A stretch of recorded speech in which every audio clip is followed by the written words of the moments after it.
Hello, everyone, and I want to welcome each and every one of you guys to another interview slash session of Beautiful Things Come From Struggle podcast slash YouTube channel. And today, I'm interviewing me, Nate. But before I start, I want to open up with a quote, man, a quote that I feel is very influential. Prison is designed to break everyone's spirit and to destroy out one's resolve. To do this authorizes the attempt to exploit any weaknesses and demolish every initiative and negate all signs of one's individuality, all with the idea of stamping out that spark that makes each of us as human beings of who we are. And see, I've been incarcerated for a long time, and as you all know, I'm eventually going to be released soon. But I'm not going to allow prison to stamp out my individuality and to who I am today. And I know who I am today, um, and I'm proud to say that to you guys, to let you guys know. But today I want to talk about something. I spoke about it before. I've written about it numerous of times, um, and I don't have the whole concept but everyone's concept is different. And I want to talk about forgiveness. And I remember the first time I really truly learned about forgiveness is when I saw forgiveness from somebody else, and they were quick to forgive me, and they were real with that. But then when somebody, did something wrong to me, and they wanted forgiveness from me, I was kind of lagging on giving it to them. And then I thought about it, and I thought about how hypocritical I was about that, because I'm not perfect. Nobody's perfect. And so from that day on forward, I've continuously learned about forgiveness and atonement. And so I'm going to talk a little bit about it. Um, so how I see forgiveness is one who harms you and liberates you uh, from the emotional prison you have created for yourself, and it is deeply a spiritual act. You know what I'm saying? It's a spiritual act, man. It's deep, man. You know what I'm saying? I remember when I had the opportunity to be involved with restorative justice circles in MCI Norfolk, and then to be able to be involved with restorative justice here in Old Colony.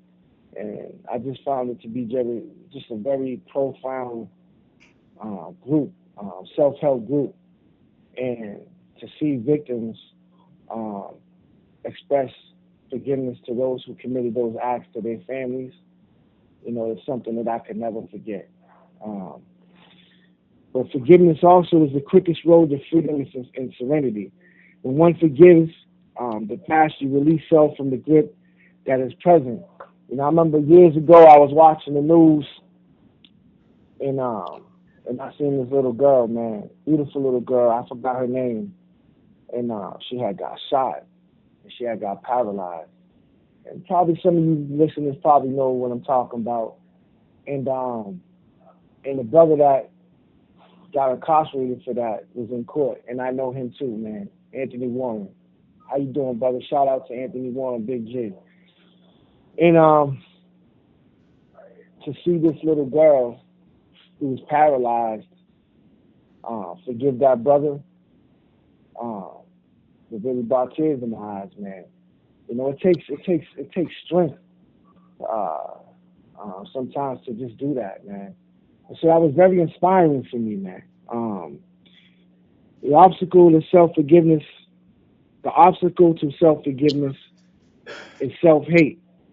A lot of times, man, we got things that we're dealing with within ourselves, man. You know what I'm saying? Like those anger, the resentment, the jealousy, the envious. We all go through it, you know. Um, but forgiveness and forgiving ourselves is that. I remember, for years, I would, seek out, man, forgiveness from my victim's family, for, the crime I committed. Um, and to an extent, I was still messed up, man. I was running around in prison, angry, bitter. Um, but then one day, man, this old head, man, he told me, man, you gotta forgive yourself before you can see forgiveness from somebody else.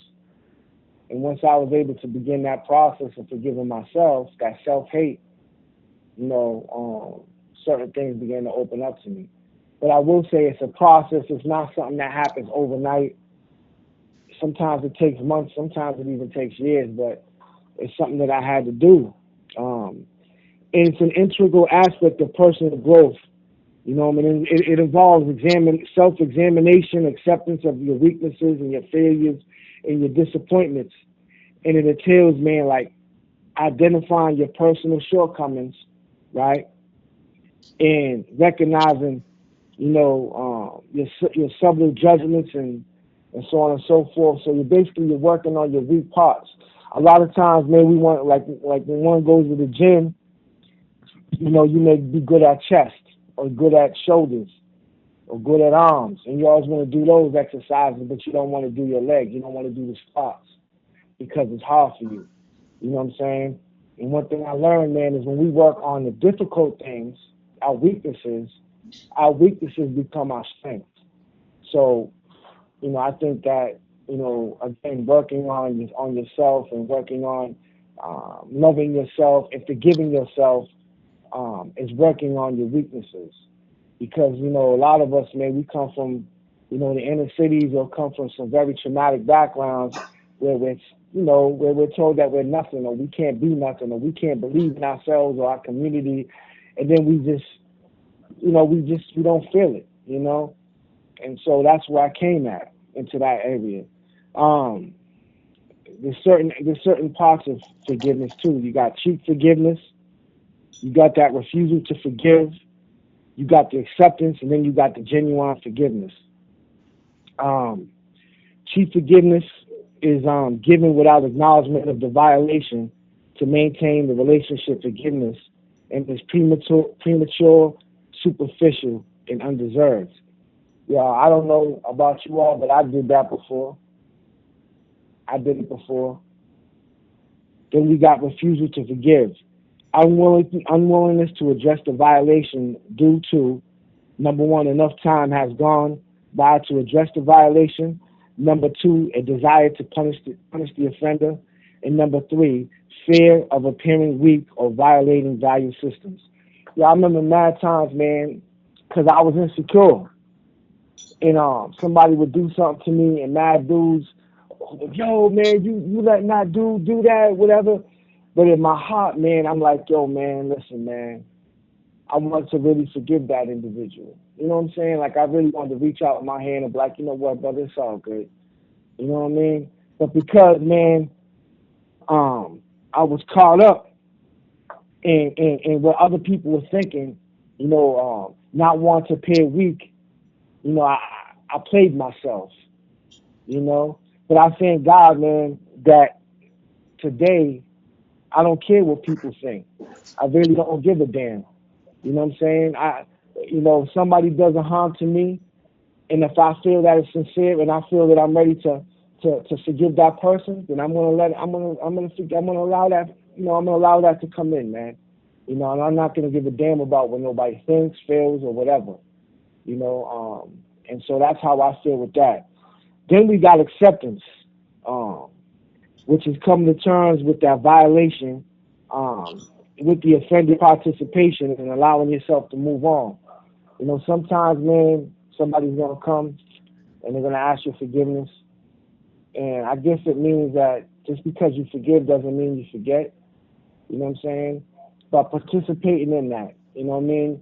Giving your ear, giving your eyes, and giving your heart to listen to this person, forgive you. I remember, someone did something to me very, very, very foul.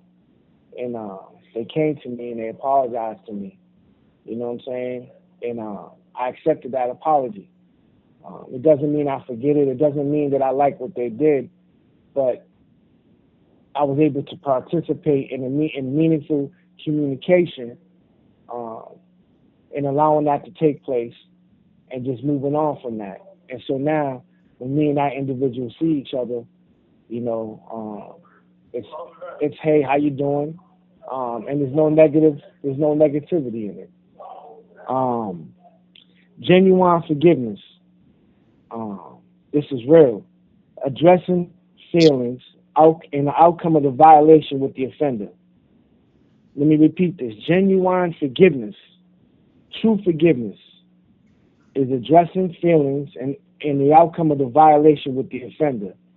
And there's three of them. One, transactions, which is an exchange between two people engaged in the violation.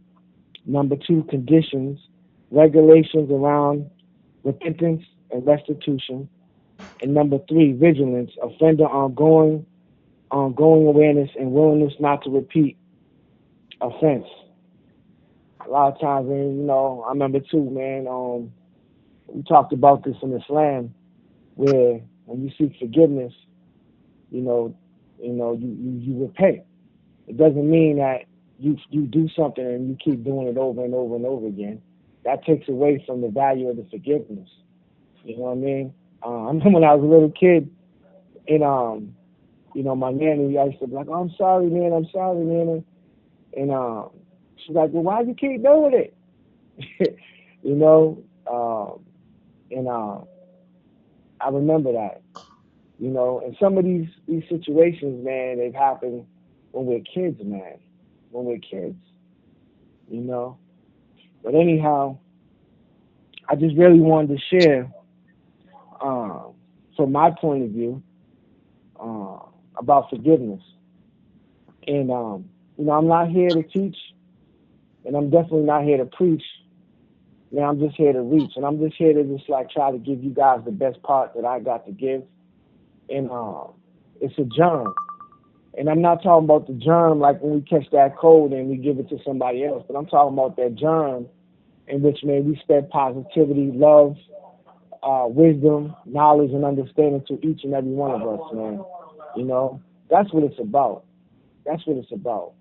Too many times in the nowadays, we got somebody talking about somebody, hating on somebody, jealous of somebody, trying to bring somebody down. But I'm asking each and every one of you listeners today, man, let's just bring each other up, man. Let's help each other up. They say the best form of charity is a kind word and a smile. So with that, man, as I always say, we're not here to preach. We're just here to reach. And I want to thank each and every one of you for listening today on this session of Beautiful Things Come From Struggle podcast / YouTube channel. Listen, I ask that you continue to subscribe and like.